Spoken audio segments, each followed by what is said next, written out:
जय श्री राधे। पूज्य श्री सद्गुरुदेव भगवान के चरणों में प्रणाम। पूज्य श्री रमेश बाबा जी कहते हैं, बिना संत संग के भक्ति नहीं होती। हर मनुष्य को इतना ही समझना चाहिए कि भगवान की भक्ति भजन ही सार है और इसी में आत्म कल्याण है। व्यर्थ में तर्क वितर्क नहीं करना चाहिए। बस ये समझना चाहिए कि भगवान की कृपा से हमें सत्संग मिल जाए, इतनी ही समझना काफ़ी है। भगवान शंकर ने कहा है, गिरजा संत समागम सम न लाभ कछुआन, बिनु हरि कृपा न होई सो गावहीं वेद पुराण।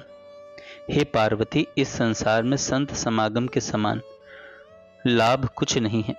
अगर किसी को संत समागम मिल गया तो समझो उस पर भगवान की कृपा हो गई। वेदों पुराणों में भी यही लिखा है। अतः हमको भी यही समझना चाहिए कि यदि भगवान नहीं मिले तो कोई बात नहीं। अगर भक्त संग मिल गया तो भगवान के मिलने से भी ज़्यादा उपलब्धि समझो। यदि भक्त संग मिल गया तो भगवान के मिलने से भी ज़्यादा उपलब्धि समझो। ये स्वयं तुलसीदास जी कह रहे हैं। मेरा ऐसा निजी विश्वास है कि भक्त भगवान से बड़े हैं।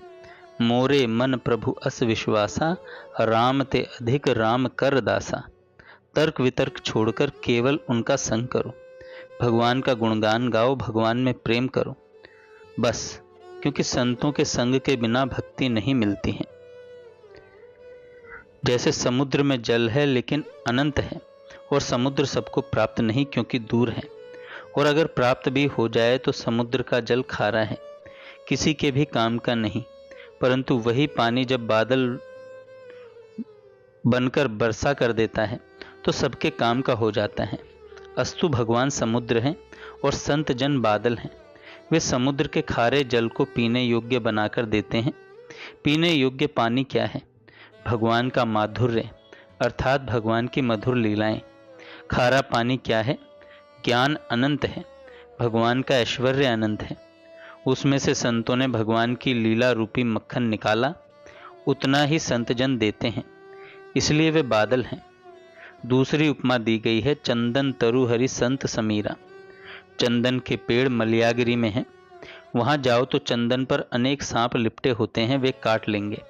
हर कोई वहां जा भी नहीं सकता, पहुंचेगा भी तो वहां सर्प है, खतरा है। उसी चंदन की सुगंध को जब वायु लाती है तो न तो उसमें जहर होता है न सर्प होता है, कोई खतरा नहीं होता। संत जन हवा है, सर्प क्या है? मोह ही सर्प है। बिना सत्संग के भगवान की लीलाओं में मोह उत्पन्न हो जाता है। ब्रह्मा जी को हुआ, सती जी को हुआ, गरुड़ जी को हुआ। संशय रहित, मोह रहित विशुद्ध संतों के द्वारा जहाँ भगवान की लीलाओं का गान हो रहा है, वह चंदन की सुगंध है। उसको सूंघो, अर्थात उन संतों भक्तों का संग करो। भक्ति अपने आप मिल जाएगी। जय श्री राधे।